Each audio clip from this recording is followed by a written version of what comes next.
What if I told you that an entire desert could be transformed in just 1 year? A place once covered by endless waves of sand, where powerful winds buried roads, threatened cities, and made life nearly impossible. But then, China launched a massive project so ambitious that it captured the attention of the entire world.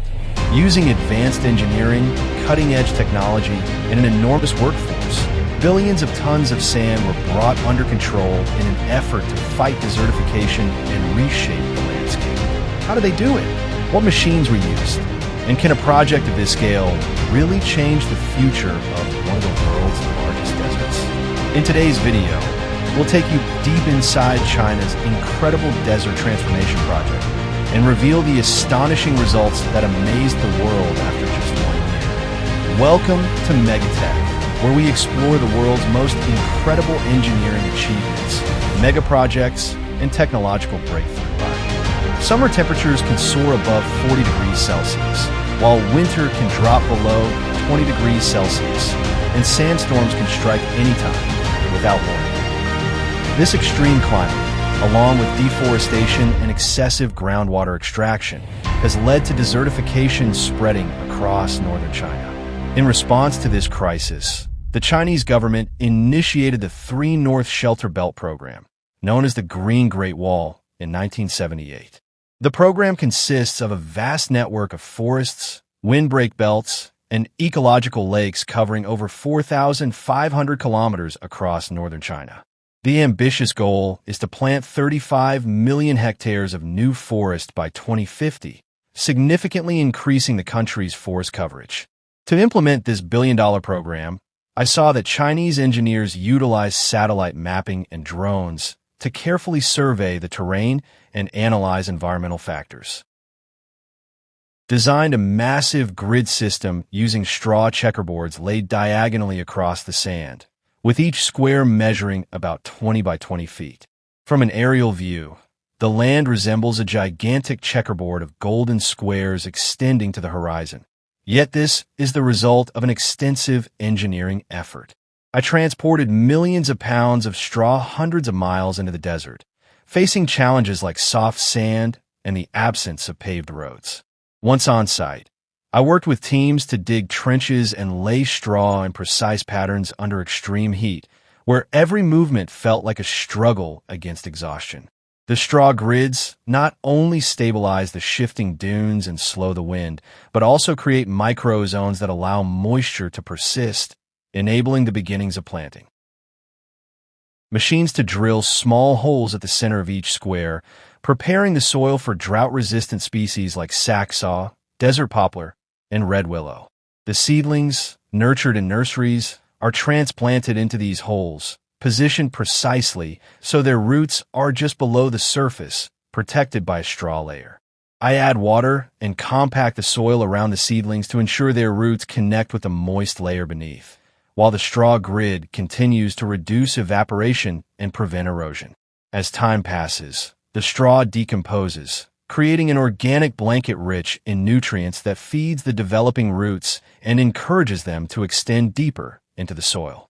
What started as a few fragile seedlings transforms into a network of vegetation, anchoring the dunes and reclaiming the desert over time. Learn that installing solar panels is a crucial method for greening the desert alongside planting trees. In the Taklamakan, where sunlight is abundant, China has created a significant power source for the region. This area receives more than 2,700 hours of sunlight annually, making it one of the highest in solar radiation globally. Engineers have set up 86 solar-powered pumping stations along the Darim Desert Highway to generate electricity for groundwater pumping. As a result, over 200,000 trees can thrive in this arid region, transforming the Darim Highway into the world's first carbon-free desert expressway.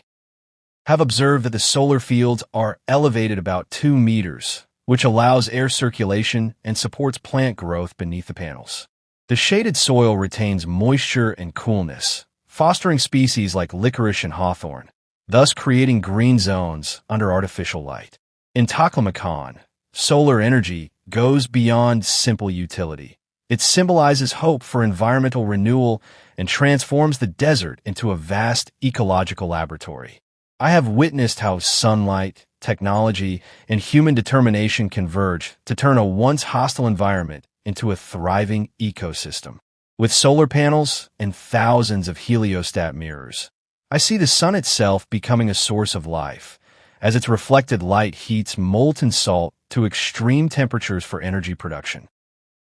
Learn that heat produced as solar power tower in the Taklamakan Desert generates high-pressure steam to drive turbines for electricity, with excess heat stored in molten salt for nighttime use. The cost of constructing and operating this 50-megawatt facility is approximately $130 million, highlighting the investment in renewable energy. In addition to solar energy initiatives, China has transformed desert edges into eco-tourism spots by creating artificial forests, solar farms, and water reservoirs. Community-based tourism is flourishing, integrating eco-lodging with Uyghur and Mongolian cultural experiences, which adds to the appeal of the region.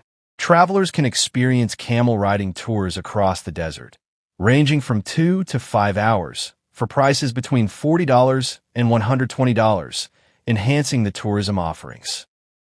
By blending conservation, education, and practical experience, Taklamakan showcases our ability to coexist with nature.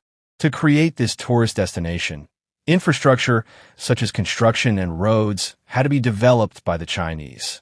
The Darim Desert Highway, a significant undertaking in western China, connects the oasis cities of Luntai and Minfeng, spanning over 300 kilometers through the desert. Construction began in 1993, and the highway was opened on October 4, 1995, after enduring extreme conditions for over 2 years. The project, costing around 1.75 billion yuan, features a sophisticated foundation to prevent the sand from overtaking the road. Today, the Desert Highway connects solar farms and research stations while promoting eco-tourism in previously unreachable areas. After decades of hard work, the greening of the Taklamakan Desert has surpassed expectations, with vast green belts now surrounding it. Official data reveals that China has restored over 30 million hectares of barren land, increasing forest coverage significantly since 1949. Once desolate regions are now filled with forests of various trees, and sandstorms have drastically reduced in frequency. The transformed landscape absorbs a substantial amount of CO2, yet there are differing opinions on whether this greening represents a permanent victory. As the numbers grow, so do my questions about the sustainability of this greenery. Many ecologists warn that monoculture reforestation, primarily involving poplars and willows, leaves the ecosystem vulnerable. I recall how a disease outbreak once wiped out more than 1 billion poplar trees across northern China, erasing years of progress. International studies have shown that desertification has continued to expand despite an increase in forested areas. This is often due to planting trees that are unsuited to local conditions, insufficient rainfall, and irrigation practices that deplete groundwater reserves. What we have seen today is more than just a construction project. It's a remarkable example of how human innovation, determination, and engineering can transform even the harshest environments into opportunities for growth and development.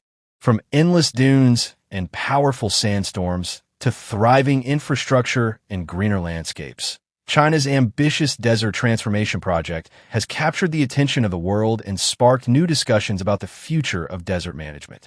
But the big question remains: could similar projects help other countries facing desertification and environmental challenges? Let us know your thoughts in the comments below. If you enjoyed this video and want to see more incredible stories about mega projects, groundbreaking engineering, and futuristic technology, make sure to hit the like button, subscribe, and turn on notifications so you never miss an update. Thank you for watching Megatech. We'll be back soon with another fascinating story that showcases the power of innovation and human ingenuity. Until next time, this is Megatech, exploring the world's biggest ideas, boldest projects, and most amazing technology.